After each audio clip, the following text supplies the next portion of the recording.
আসসালামু আলাইকুম সবাইকে। অনেকদিন পর একটা ব্লগিং ভিডিও নিয়ে চলে এলাম। আজকে আমি আমার হেয়ার ট্রান্সফরমেশন ভিডিওটা তোমাদের সাথে শেয়ার করব। এর আগে আমি 2 বার রিবন্ডিং করেছিলাম চুলে, তাই এবার ভাবছি যে চুলে কেরাটিন ট্রিটমেন্ট সকাল সকাল ঘুম থেকে উঠে পড়েছি। আজকে আমি যে পার্লারটাতে যাব সেই পার্লারটা একটু দূরে আমার বাসা থেকে, এই জন্যই সকাল সকাল একটু নুডলস রান্না করে দিচ্ছিল আম্মু। নুডলস রান্না করে সাথে নিয়ে যাবে, কারণ আমার একটু পরপরই ক্ষুধা লাগে। আর হেয়ার রিবন্ডিং বা কেরাটিন ট্রিটমেন্ট এগুলো তো অনেক বেশি টাইম লাগে। আম্মু এখানে নুডলস রান্না করছে। আমি সকালে ঘুম থেকে উঠতেই পারি না একদম, তারপরেও কোনো মতে সকাল সকাল ঘুম থেকে উঠেছি। যদিও হেয়ার রিবন্ডিং, কেরাটিন ট্রিটমেন্ট বা যে কোনো ধরনের হেয়ার ট্রান্সফরমেশন আমার অনেক বেশি রেডি হয়ে একদম বের হয়ে গেলাম। সকালবেলার এই কাঁচা বাজারটা অনেক বেশি শান্ত, তখনও কোনো দোকানপাট কিছুই খোলেনি।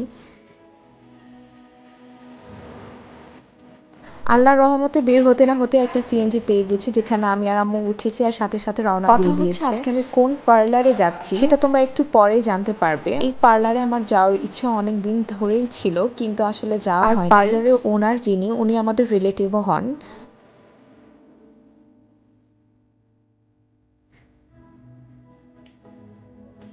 কিন্তু এবার আসলে ডিসিশন নিয়েই ফেলেছি যে দূরে হোক আর যেখানে হোক যাব, কিন্তু আসলে অতটা দূরে না যতটা আসলে আমরা মনে করি। আর রাস্তাগুলো এত সুন্দর, এদিকে আমার প্রথমবার আসা। ফাইনালি আমি আমার কাঙ্ক্ষিত বিউটি পার্লারে চলে এসেছি। তোমরা কেউ দেখে গেস করতে পারলে আমাকে কমেন্টে জানাবে যে আমি কোন পার্লারে এসেছি।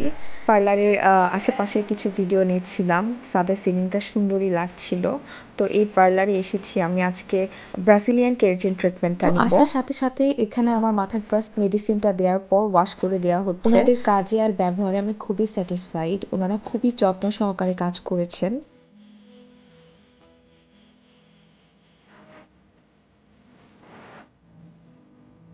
তো মাঝখানে ক্লিপগুলো আমি নিতে পারিনি, এর মধ্যে আমার হেয়ারটা স্ট্রেট করেছে, সেকেন্ড মেডিসিন দিয়েছে, দেওয়ার পর আবারও আমার হেয়ারটা ওয়াশ করে এবার চুলটাকে শুকায় দিচ্ছে, তারপরে লাস্ট বার আমার হেয়ারটা স্ট্রেট করে দিচ্ছে ওরা ভালোভাবে। এরপর 3 দিন পর আমাকে আবার যেতে হবে হেয়ারটা ওয়াশ করতে। এদিকে আমি বাসায় চলে আসছি। মাঝখানে ক্লিপগুলো আর ওইভাবে নেওয়া হয়। 3 দিন পর হেয়ার ওয়াশের পর আসলে চুলের কন্ডিশনটা কি হলো সেটাও তোমাদের সাথে আমি শেয়ার করব নেক্সট কোনো একটা ভিডিওটি। ভালো লেগে থাকলে লাইক কমেন্ট শেয়ার করতে ভুলো না। দেখা হবে নেক্সট কোনো ভিডিওতে। আল্লাহ হাফেজ।